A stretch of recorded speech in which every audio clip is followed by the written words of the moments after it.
Welcome back, everyone. That was better, was it not? A 2-1 win against Brentford at Old Trafford. And of course, it was a good performance by quite a few people in the squad. And of course, Erik Ten Hag for the tactics that he used. Thomas Frank was quite arrogant in saying that they played better than us after the game, but I would disagree to a certain extent.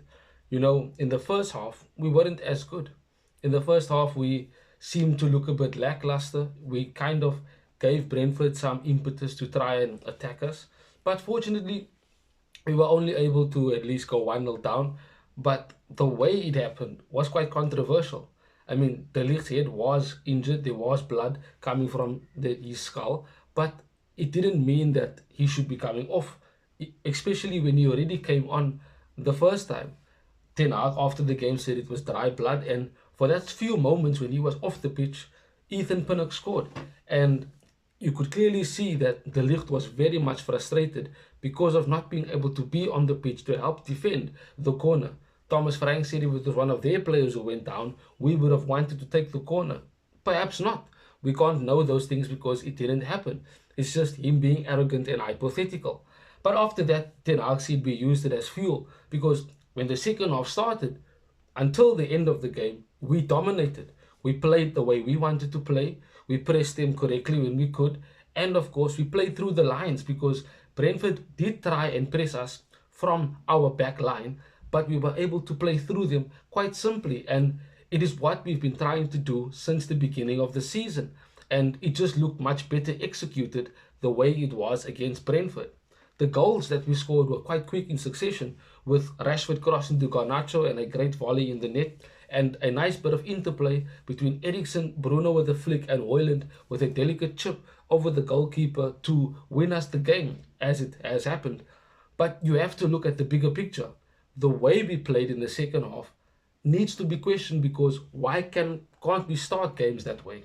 We need to be scoring goals, and I'm glad we got 2 goals against Brentford, but it's only Brentford. We can't be getting carried away with that type of win. We can celebrate the win, yes, be positive about it, but there needs to be momentum. We need to now start going on a run and winning games consistently, but also performing consistently in these games.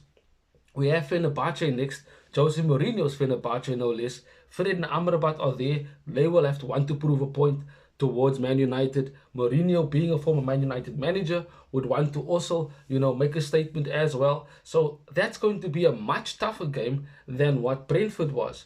But if we play the way we did against Brentford in that second half, we have a chance of winning.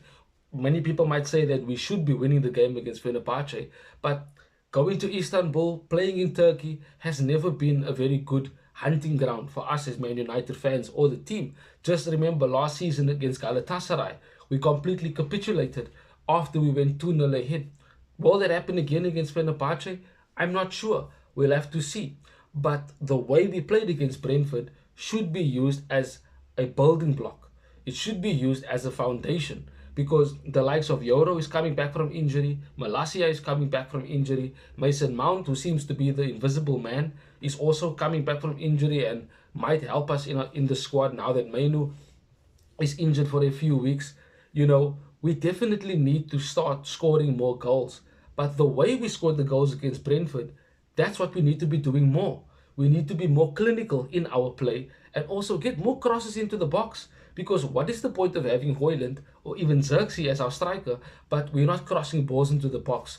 Look what happened when Rashford crossed the ball. Garnacho was in the box, Hoyland was in the box, Bruno was close to the edge, Eriksen was moving forward. So there definitely were options for Rashford to find in the box and around the box should the ball maybe be headed out or cleared in that direction. But credit to Ten Hag for the tactics that he used. He stuck to his principles, he stuck to his guns, and he basically ensured that we had a very good second half because the first half was not really a memorable half by any standard of Manchester United's teams. But the second half, we definitely did what Manchester United normally does, coming from behind, dominating teams, and going on to win the game, showing some aggression and fight.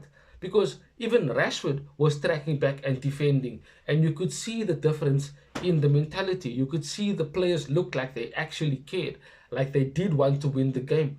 But that needs to be the standard every single game, not just when they decide to do so. It needs to be every single game. So all in all, it was a good win against Brentford. And of course, we can only be happy about the result, but it doesn't help us. We need to be continuous in this particular performances. Only then will we start climbing up the table and reaching the teams that are above us in order for us to get top four. Now, you might say that the standards have dropped. We're supposed to be trying to win the league, but we need to be realistic. We are not there.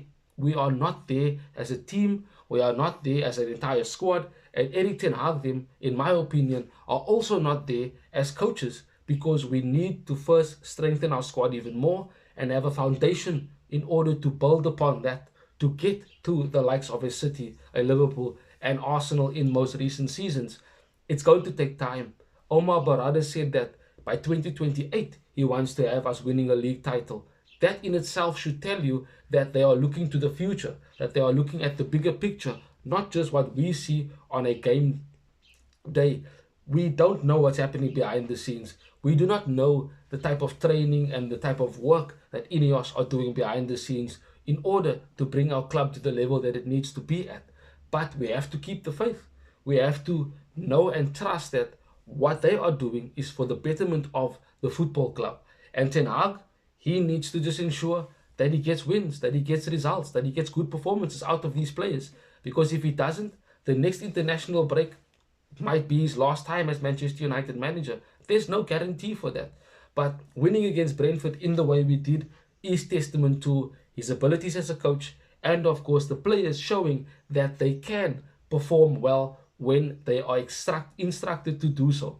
So let's not get carried away. As I said, it's only Brentford, Fenerbahce next, a much tougher test, and that will certainly be an eye-opener for us to see, are we progressing with Erik ten Hag, or are we just going to continually have a up and a down for the entire season and then see what happens and where we end up at the end of the season. But thank you for joining me. Drop a like, subscribe to the channel if you haven't done so. And of course, I thank those who watch the videos until the end and those who've already subscribed. Have a wonderful day further till we see each other again soon, Red Devils. Bye-bye. Thanks for watching. If you want more content on Manchester United, like, share and subscribe.